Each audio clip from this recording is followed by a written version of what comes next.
اعوذ باللہ من الشیطان الرجیم، بسم اللہ الرحمن الرحیم۔ سر کے درد کی دعا۔ علماء کرام بتاتے ہیں کہ اگر کسی کو سر میں درد رہتا ہو، شدید درد رہتا ہو یا درد اکثر بنا رہتا ہو، اس کے علاوہ مائیگرین کی شکایت ہو کسی کو، یا کسی کو ذہنی تھکان محسوس ہوتی ہو، تو سورہ واقعہ کی اس آیت کو پڑھنا چاہیے۔ اس کی بڑی فضیلت ہے۔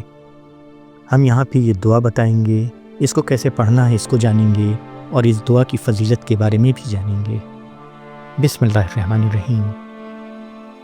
لا یصدعون عنہا ولا ینزفون۔ اس آیت کے معنی ہیں نہ انہیں اس سے سر درد ہوگا اور نہ ہی ان کی عقل زائل ہوگی۔ اس آیت کو 3 مرتبہ یا 7 مرتبہ پڑھ کر اپنے ہاتھ پہ دم کر کے اپنے ہاتھ کو سر پہ لگانا چاہیے۔ آپ اسے خود کے لیے یا کسی اور کو بھی اگر درد ہو تو پڑھ سکتے ہیں۔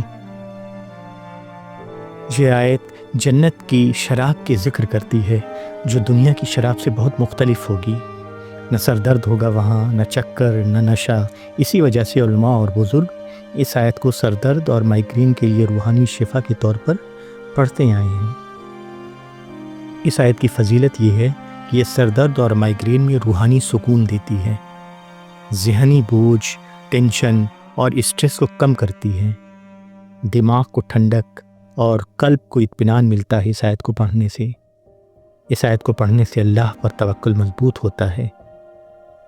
یہ آیت یقین اور صبر کو بڑھاتی ہے، تو ہمیں اس آیت کو پڑھنا چاہیے سر درد میں یا کسی اور تکلیف میں جو سر میں ہو۔ اللہ ہی شفا دینے والا ہے، اللہ ہی ہر چیز سے شفا دیتا ہے۔ اللہ ہمیں اور آپ کو بہت اچھا رکھے۔ السلام علیکم ورحمۃ اللہ وبرکاتہ۔